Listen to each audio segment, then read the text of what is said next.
네, 오늘 말씀을 통하여 여러분 각자를 향한 하나님의 음성 듣게 되기를 축복합니다.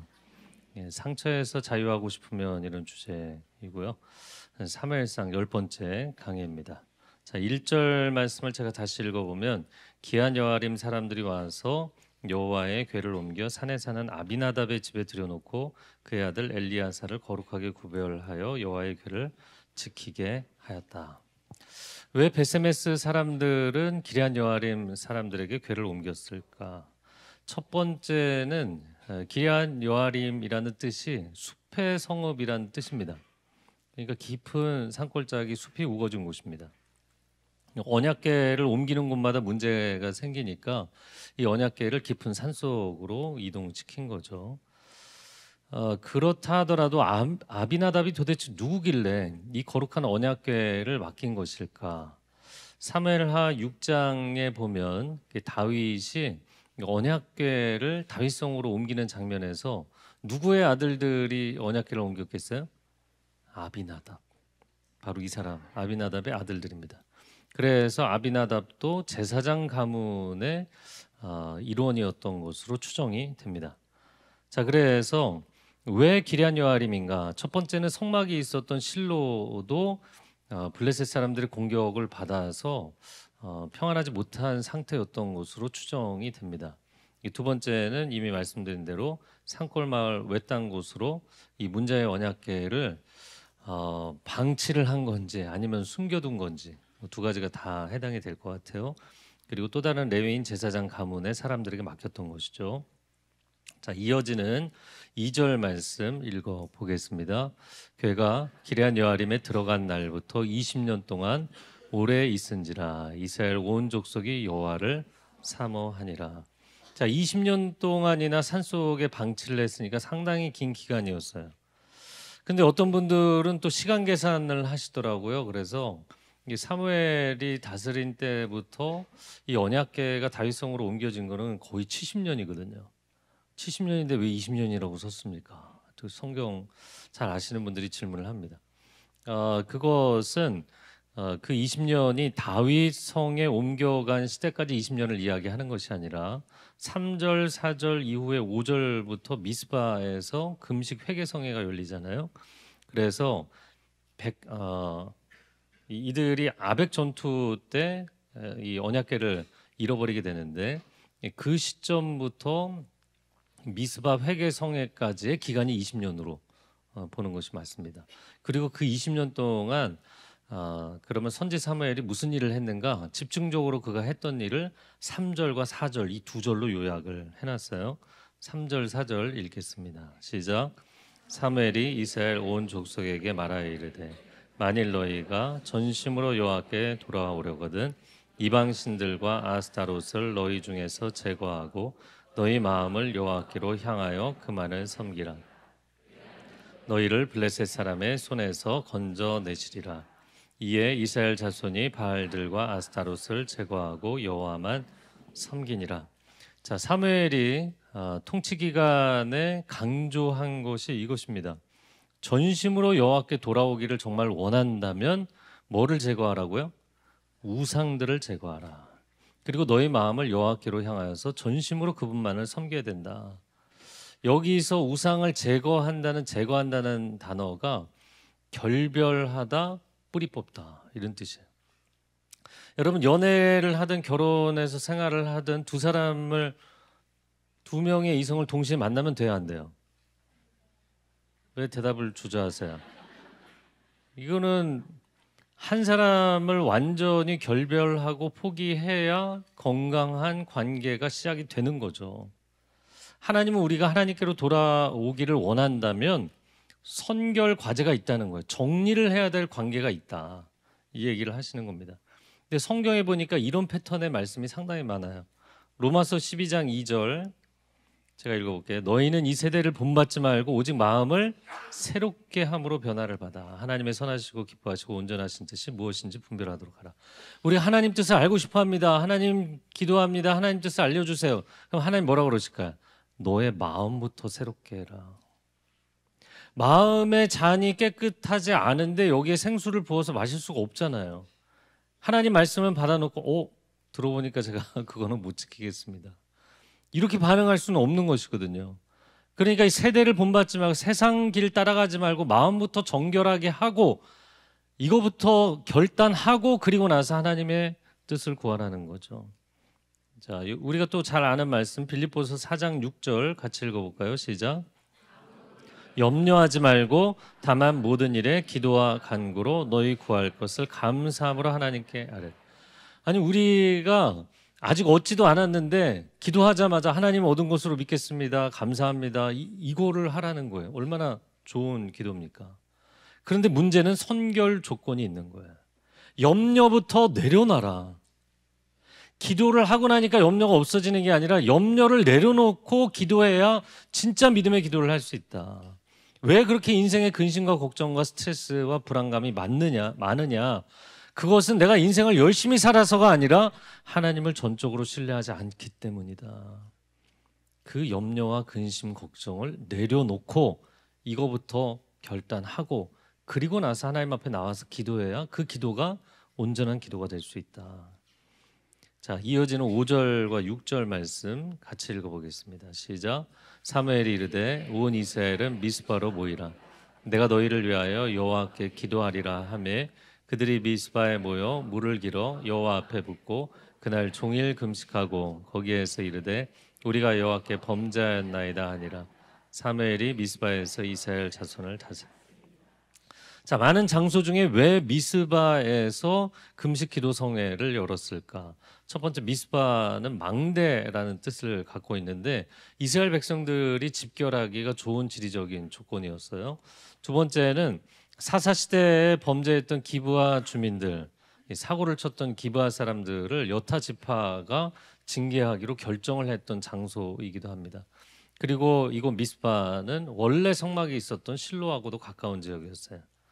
자, 사무엘이 20년 통치의 마무리로 했던 일이 미스바에 모여서 금식 기도 성회를 하는 것이었습니다. 왜 그 일을 했는가?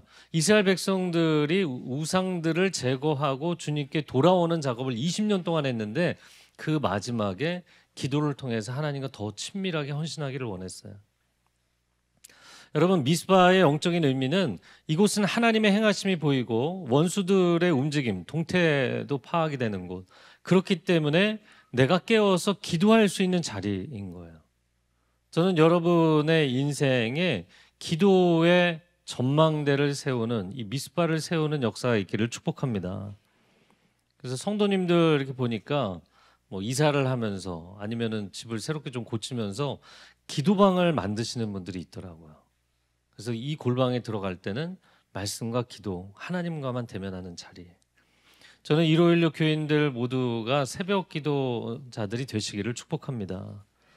고대에는 성을 세우면 반드시 망대에서 보초를 섰어요. 그러니까 성이 우리가 뭐 아무리 강하고 아무리 규모가 크다 한다 할지라도 여러분 그냥 안에서 안일하게 있을 수는 없는 것이 아군이 언제 오는지 적군이 언제 오는지 동태 파악을 하고 준비를 해야만 그 성을 지킬 수 있는 거예요. 인생도 마찬가지입니다. 하나님께서 내게 어떻게 행하시고자 하는지 또 원수가 어떻게 내게 공격하려고 하는지 이것을 미리 볼 수 있는 기도의 전망대, 기도의 망대 위에 서는 사람들이 필요한 거예요. 저희가 이번에 특세를 지난 해까지는 3주를 했는데 이제 2주 합니다. 할렐루야. 여러 가지 이유가 있지만 여러분 2주가 지나고 나서부터 현격하게 떨어지기 시작하시더라고요. 체력도 떨어지고. 그래서 2주 동안 집중적으로 하려고 합니다. 여러분이 2025년을 준비하면서 기도 제목을 갖고 딱 시작을 하셨으면 좋겠고 2주 전심으로 하나님 앞에 기도할 때 하나님의 응답을 체험하는 시간이 되기를 축복합니다. 자, 그런데 그 미스바에서 여호와 앞에 물을 붓고 전심으로 기도했다. 그럼 물을 붓는 의식이 이스라엘 사람들의 여러 가지 절기 의식 가운데 그렇게 막 고정적으로 돼 있는 의식이 아니거든요. 그래서 물을 붓는다는 것, 쏟아 붓는다는 것은 그들이 마음을 하나님 앞에 전심으로 쏟아놓고 기도하는 그런 행위로 보입니다. 시편 62편 8절 말씀 읽어볼까요? 백성들아 시시로 그를 의지하고 그의 앞에 마음을 토하라. 하나님은 우리 피난처시로다.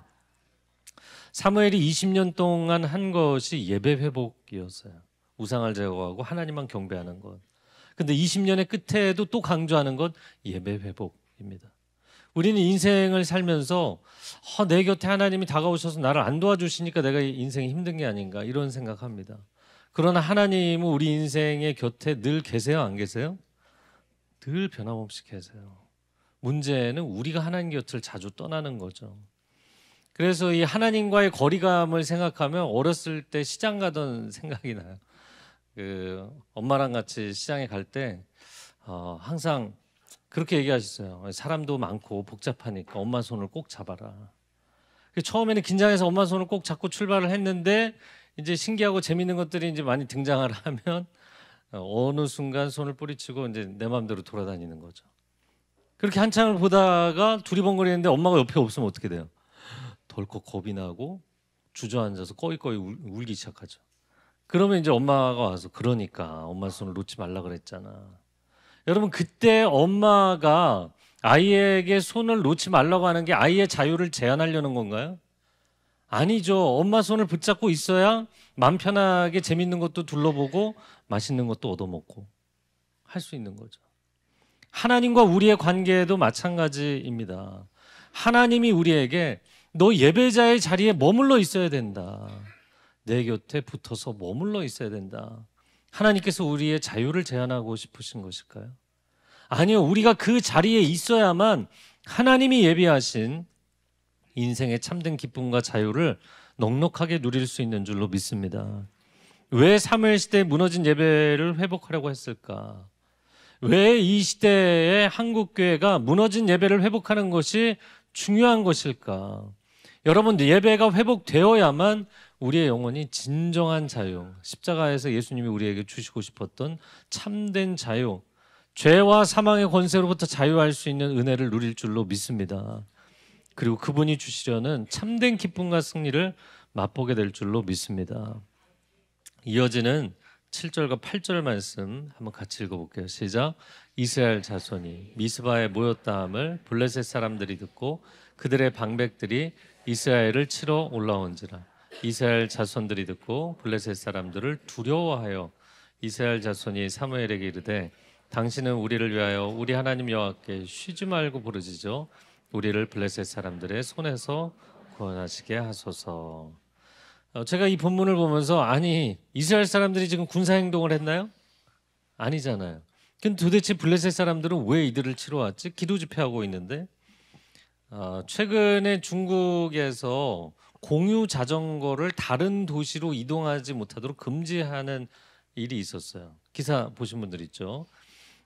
왜 그런 일이 있었냐면 지난 6월 달에 중국 중부 지역에서 여대생 4명이 다른 도시에서 만두를 먹겠다고 공유 자전거를 타고 야간 라이딩을 했는데 50km를 가서 만두를 드신 거예요. 이게 또 SNS로 다 퍼진 겁니다. 할렐루야. 그런데 요즘 중국도 젊은이들이 뭐 대학 졸업하고도 취업난에 시달린다 그런 얘기가 많거든요. 그러니까 삶이 피폐해진 이 젊은이들이 우리도 할 수 있다. 그래갖고 지난달입니다. 11월 초에 무려 20만 명이 동시에 야간 라이딩을 50km를 한 거예요. 그러니까 엄청난 통제 사회인 중국 공안들이 놀란 겁니다. 이러다가 불법 집회를 한다든지 집단 행동을 하면 큰일 나는 거잖아요. 그게 두려워서 공유 자전거를 시 밖으로 못 나가게 자전거가 멈추게 만들어버린 거예요. 여러분 블레셋도 동일한 이유입니다. 이스라엘이 기도 집회를 하는 거를 사전에 차단하는 이유가 뭘까요? 이들이 영적으로 충전이 되면 용기를 내서 군사행동을 할 수도 있다고 보는 거예요. 사탄도 동일합니다. 사람들이 세상에서 즐겁게 지내고 누리는 거 그냥 놔둡니다. 근데 여러분이 영적으로 결단하고 하나님의 사람으로 바르게 서겠다고 하면 처음부터 막게 돼 있어요. 적극적으로 방해하게 돼 있어요. 왜? 그리고 나면 사단이 자기가 공격을 당할 게 두려운 거죠. 왜 원수가 우리를 공격하려고 하는가? 자기 자신이 두렵기 때문인 거예요. 그래서 인간관계에서도 두려운 사람이 먼저 화를 낸다 이야기하는 거죠. 여러분, 이스라엘이 두려워할 상황이 아니었어요. 아까 우리가 9절인가 블레셋 사람들이 올라온 소식을 듣고 이스라엘 사람들이 두려워하여. 이건 이스라엘이 두려워할 문제가 아닙니다. 오히려 블레셋이 두려워서 이들을 치려고 했던 거예요. 그런 거 있잖아요. 이렇게 어둠 속에서 사람들 식별이 잘 안 되는데 갑자기 어떤 사람이 나타나면 나도 놀래고 저 사람도 놀래고 둘 다 놀래는 거예요. 여러분, 우리가 원수 사탄의 공격을 받을지라도 두려워하지 말 것은 원수는 영원한 멸망에 이르게 될 존재인 줄로 믿습니다. 그리고 우리는 하나님의 최후 승리가 보장되어 있는 사람들인 줄로 믿습니다. 그렇기 때문에 두려워할 필요가 없는 거예요. 이어지는 9절과 10절 말씀 같이 읽어볼까요? 사무엘이 젖먹는 어린 양 하나를 가져다가 온전한 번제를 여호와께 드리고 이스라엘을 위하여 여호와께 부르짖음에 여호와께서 응답하셨더라. 사무엘이 번제를 드릴 때 블레셋 사람이 이스라엘과 싸우려고 가까이 오매 그날에 여호와께서 블레셋 사람에게 큰 우레를 발하여 그들을 어지럽게 하시니 그들이 이스라엘 앞에 패하니. 자, 사무엘이 부르짖어 기도하니까 하나님이 응답하셨어요. 그들이 온전한 번제 예배를 드릴 때 하나님이 큰 승리를 체험시켜 주십니다. 여러분, 우리가 인생에서 열심히 노력해서 내 인생의 전쟁터에서 승리하려고 얼마나 노력하며 삽니까? 그런데 그러면 그럴수록 인생은 모든 전쟁을 이기는 삶이란 없는 것이기 때문에 패전에 대한 두려움이 늘 따라다니게 돼 있죠. 그리고 승리를 한다 할지라도 너무 과도하게 노력해서 번아웃이 오는 경우가 많아요. 자, 그러면 인간이 노력을 하나도 하지 않고 전적으로 하나님의 은혜에만 맡겨야 되는가? 오늘 본문의 말씀에 보면 하나님께서 하늘에서 큰 뭐를 내리셔서 우레, 천둥번개가 치게 하셔서 승리를 주셨다. 그러면 이스라엘 백성들은 전혀 전쟁을 안 했나요? 아니죠. 승리의 발판을 하나님이 마련해 주셨지만 이스라엘 사람들이 끝까지 전쟁을 치른 겁니다. 이 협업이 중요해요. 저를 한번 따라해보세요. 나의 최선과 하나님의 은혜, 이 두 가지가 아름답게 함께 가야 됩니다. 제가 어제 알파 공동체 종강 예배 때도 나눴던 내용인데요. 인생에서 학업이 됐든 사업이 됐든 육아가 됐든 자기 분야에서 최선을 다해 본 사람들은 알게 되는 한 가지가 있어요. 그것은 최선 이상의 그 선을 함부로 넘어가면 안 된다는 거. 하나님을 의지하지 않고 인간적으로 세상적으로 그 선을 넘었다가 마음이 번아웃으로 병이 드는 사람들, 저는 주로 그런 사람들을 많이 상담하거든요. 또 그렇게 열심히 살았는데 어느 날 갑자기 감당할 수 없는 신체적인 중병에 빠지는 사람들, 일은 그렇게 과도하게 열심히 해서 해냈어요. 그런데 관계가 망가지는 사람들, 가정이 깨지는 사람, 일터에서 사람들과 관계가 깨지는 사람, 그렇게 과도하게 최선 그 이상의 선을 넘어갔다가 편법, 불법, 탈법을 행하다가 기업의 신용도가 떨어지는 경우, 그리고 사람의 영혼이 망가지는 경우들이 있어요. 여러분, 인생에 최선을 다해본 사람들은 압니다. 최선 너머의 그 선을 넘지 말아야 되는 것은 거기는 하나님의 영역이기 때문이에요. 인간이 해야 되는 영역이 있고 하나님의 은혜의 영역이 있는 거예요. 내가 최선을 다한들 내 인생을 완벽하게 승리가 보장된다, 이렇게 만들 수 있는 인생은 세상에 없어요. 인간이 하는 어떠한 노력도 완벽한 건 없는 거라고요. 그러니까 노력하면 노력할수록 사람은 강박과 집착에 빠지게 돼 있고 자기 내면이 고장나든지 관계가 고장나든지 공동체가 고장나든지 이런 문제가 생기게 돼 있어요. 내가 하나님의 영역에 들어가서 하나님의 역할을 하겠다, 최선 그 이상의 선으로 넘어가겠다, 그러면 마치 어린아이가 아빠 차를 몰고 나오다가 대형 사고를 치는 거나 똑같은 결과가 반드시 생겨요. 여러분, 여러분의 인생의 자리에서 최선을 다하십시오. 그러나 하나님의 절대적인 은혜를 구하고 체험하는 삶이 되기를 축복합니다. 이 두 가지가 아름답게 협업을 해야만 승리의 길로 간다는 거예요.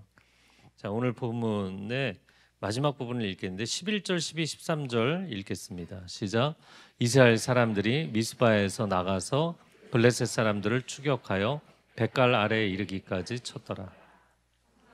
돌을 취하여 미스바와 센 사이에 세워 이르되 여호와께서 여기까지 우리를 도우셨다 하고 그 이름을 에벤에셀이라 하니라. 이에 블레셋 사람들이 굴복하여 다시는 이스라엘 지역 안에 들어오지 못하였으며 여호와의 손이 사무엘이 사는 날 동안에 블레셋 사람들 막으셨다. 제가 오늘은 지도를 안 보여드립니다. 왜냐하면 이게 중부에서 다 일어난 일이긴 한데 백갈도 센도 정확한 지리를 추정하기가 어려워요. 이 백갈은 미스바에서 서부 해안 쪽으로 13km 정도라고 추정을 할 뿐입니다.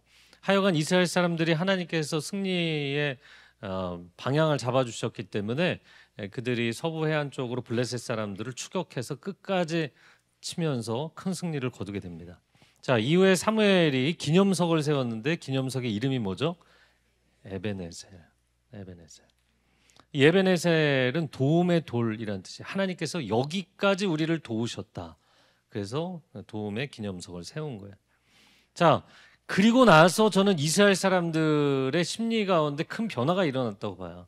그거 뭐냐면 아까 우리가 9절에서 봤지만 원수가 올라온다는 소문만 듣고도 두려움에 빠졌던 그들이 이제는 원수를 보면 승리에 대한 기대감이 생기는 거예요. 네, 여러분 감이 안 오시는 것 같은데 그 목사님은 과도한 해석 아니냐 이렇게 볼 수도 있어요. 근데 우리가 13절에 읽었잖아요. 사무엘이 통치하는 그 기간 동안 미스바의 승리를 기점으로 해서 다시는 블레셋 사람들이 이스라엘 진영에 침입하지 못했다. 할렐루야. 분위기가 반전된 거예요. 블레셋 사람들이 두려워하고 이스라엘 사람들은 담대해지는 전세가 뒤집어진 거예요. 그 강력했던 블레셋에 대한 두려움이 변해서 기대감이 된 것입니다. 긍정적인 사고의 사이클이 머릿속에서 돌아가기 시작한 거예요. 할렐루야. 이게 그 두려움이 많으신 분들, 내향적인 분들, 여러분 안에 하나님께서 긍정적인 믿음의 사고가 시작되도록 역사해 주시기를 축복합니다. 제가 워낙 두려움이 많았던 사람이기 때문에 두려움 너머의 삶이라는 책을 쓴 거예요. 그런데 그 책을 쓰면서도 이 책을 누가 읽을까 또 두려운 거예요. 쓸데없는 책을 쓰는 게 아닌가. 그런데 크리스찬도 난 크리스찬들 도움을 많이 받는다고 말씀해 주셔서 매우 감사한데 여러분 왜 사람이 두려움의 악순환에 빠지는가? 내가 한번 실패했던 경험이 있잖아요. 근데 비슷한 상황이 되면 와 지난번에 실패했지 또 실패할 거야. 시작도 해보지 않고 두려운 거야. 그러니까 이 두려움이 생기면 정신이 아득해지고 막 숨이 가빠지고 그리고 도망가고 싶고 그만두고 싶고 시작도 하기 전에 포기하고 싶어지는 거예요. 그런데 이 두려움과 근심 걱정을 계속 패턴을 반복하니까 이게 너무 사람을 진을 빼죠. 번아웃이 온다고요. 뭐를 해보지도 않고 번아웃이 와요. 두려움은. 그런데 이것을 그냥 하나님 맡기라고 하시니까 맡겨드리고 나서 하나님의 승리를 한 번, 두 번, 세 번 체험하니까 이제 생각의 패턴이 바뀌는 거예요. 할렐루야. 이걸 한마디로 표현한다면 영적 승리의 기시감. 이 데자뷰라는 게 이미 본 이런 뜻입니다. 내가 지난번에 이런 어려운 상황에서도 하나님 승리를 주셨지. 지난번에 더 어려웠던 상황에서도 승리를 주셨지. 이번에도 승리할 거야. 할렐루야. 그래서 제가 이런 개념에 대해서 찾아보니까 이런 개념이 실제 있더라고요. 여러분 정신의학과의 한창수 교수님이라는 분이 무조건 당신편 책 제목이 역시 정신과 닥터답죠. 근데 이 책에서 이분이 수많은 그 외상 환자들을 만나면서 속으로 가장 안타까웠던 생각 이건 뭐냐면 이 환자들이 언제까지 그 트라우마를 끌어안고 살 것인가. 그 악순환의 패턴에서 벗어나야 되는데 이런 안타까움이 있는 거예요. 개인적인 트라우마, 사회적인 트라우마, 역사적인 트라우마. 그런데 이분이 이 패턴에 대한 이야기를 하면서 트라우마를 재정의를 하더라고요. 여러분 트라우마라는 것은 사람이 개인이 감당하기 어려운 개인의 존재 자체를 압도하는 엄청난 사건 사고로 인해 생기는 것이지 요즘 오늘날의 사람들은 누가 나한테 안 좋은 얘기했는데 막 트라우마가 생기려고 그래. 뭐만 나오면 그냥 다 트라우마라 그러는 거예요. 그런 정도의 수준이 아니다. 천재지변이나 전쟁이나 뭐 이게 어마어마한 사건으로 인해서 사람의 존재 자체가 압도당할 때 생기는 현상이다. 그러면서 이분이 무슨 얘기를 하냐면 많은 환자들을 보면서 두 가지 패턴이 보이더래요. 외상 후 스트레스 장애가 생기는 사람이 있는가 하면 정반대로 외상을 겪었을 때, 이 외상이라는 것은 사람이 몸에 상처를 입는 것처럼 사람이 마음에도 그런 상처를 명확하게 입는 것을 의미하는 거예요. 그런데 그런 외상 후 마음이 오히려 강건하게 성장하는 패턴의 사람이 있는 거예요.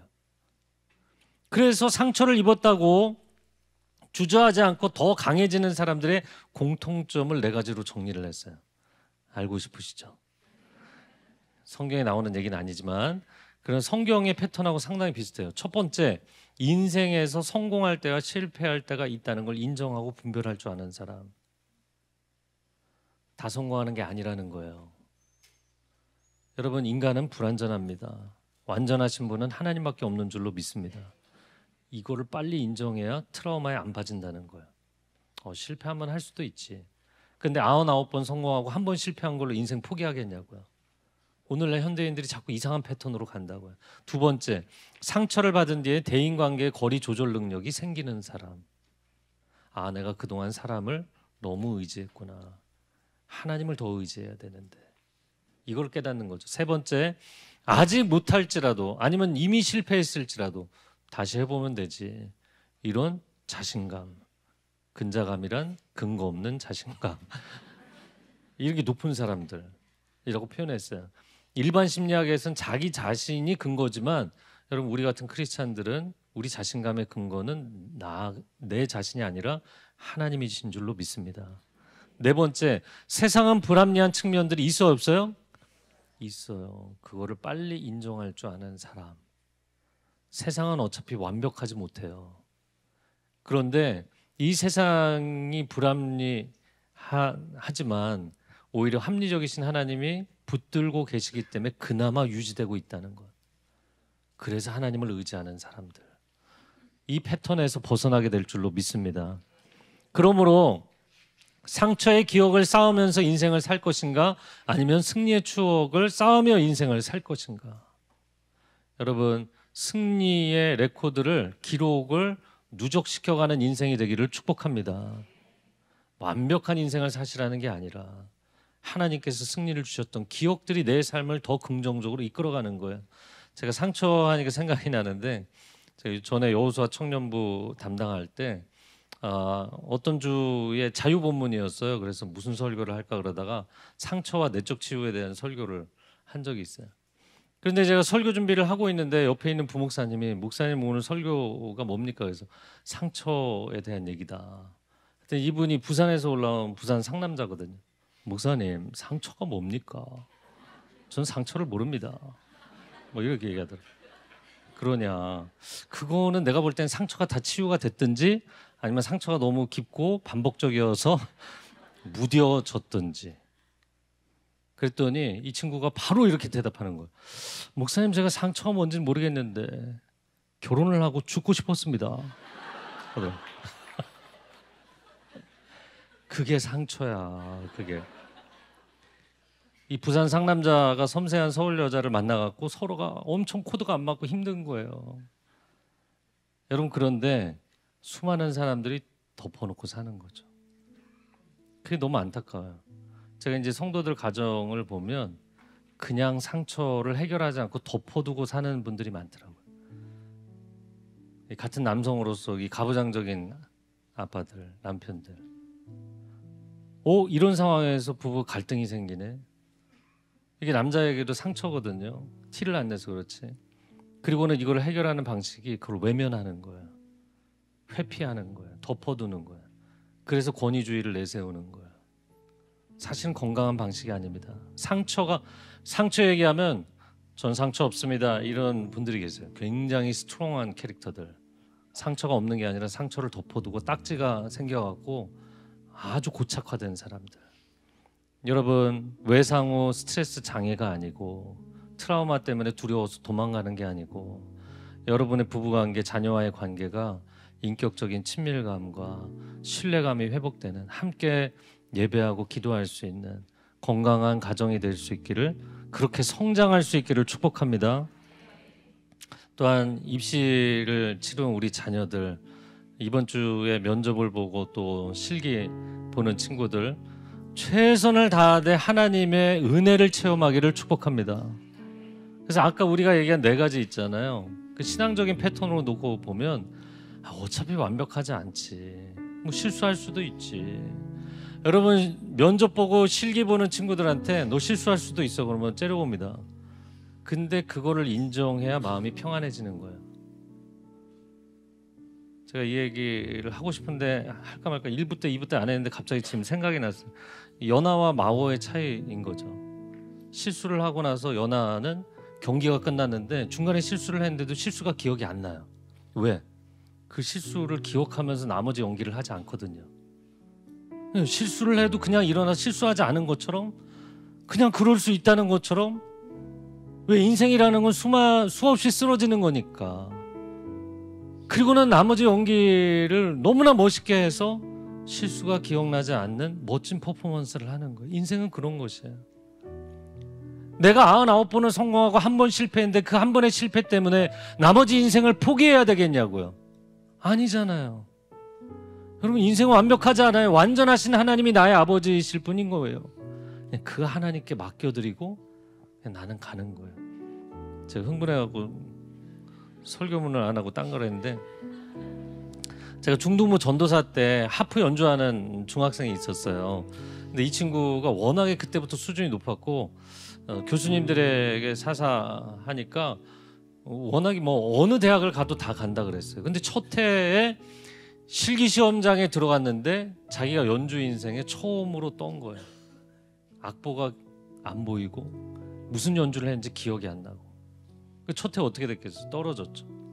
그리고 나서 그 이듬해에 다시 이제 시험을 쳐야 되는데, 입시를 해야 되는데 얼마나 벌벌 떨겠어요. 그 입시장에 들어간다는 게 뭐 지옥 같은 거예요. 얘가 찾아왔어요. 그때 제가 그 수험생들에게 항상 처방해주는 처방약, 시편 127편 1절과 2절 말씀. 네, 구절을 보여주시면, 여호와께서 집을 세우지 아니하시면 집을 세우는 자의 수고가 헛되고 여호와께서 성을 지키지 아니하시면 파수꾼의 깨어 있음이 허사로다. 당신이 아무리 열심히 최선을 다한들 인간이 하는 노력 중에 완벽한 거는 없다는 거예요. 그걸 인정하라는 거예요. 노력하지 말라는 게 아니라 그걸 인정하라는 거예요. 불완전할 수도 있지. 그러나 하나님이 도와주셔야 됩니다. 자, 그래서 2절 말씀에 보면 사람이 일찍 일어나고 늦게 누우면서 하루 종일 수고해도 하나님이 안 도와주시면 당신의 인생은 헛수고다. 그냥 하나님의 은혜의 영역을 침범하지 말고 그 영역을 간구하고 기도하고 그 은혜를 체험하는 삶이 되시기를 축복합니다. 그러면 하나님 마음에 평강을 주셔서 밤에 잠도 잘 자고 아침에도 잘 일어나고 밥도 맛있고, 사람이 우울증이 오면 밤에 잠이 안 오고 아침에 일어나기 싫고 밥맛이 떨어지게 돼 있어요. 사람 만나기 싫고. 자, 제가 이 말씀을 그 아이에게 아침 저녁으로 이 말씀을 읽고 진심으로 고백할 때까지 이 말씀 묵상해라. 자, 다시 시험장에 들어갔어요. 어떻게 됐을까요? 붙었을까요? 떨어졌을까요? 붙었어요. 한예종에 붙었어요. 여러분의 인생에 두려움을 쌓으며 살아갈 것인가? 아니면 하나님을 기대하는 기대감을 쌓으며 살아갈 것인가? 실패의 두려움과 상처를 반복하며 살아갈 것인가? 아니면 하나님이 나를 도우시고 나를 지지하신다는 이 은혜의식 가운데 인생을 살아갈 것인가? 할렐루야, 내 영혼아 깨어 일어날지어다. 하나님의 은혜를 신뢰하며 나아갈지어다. 우리 가슴에 손을 얹고 기도하겠습니다.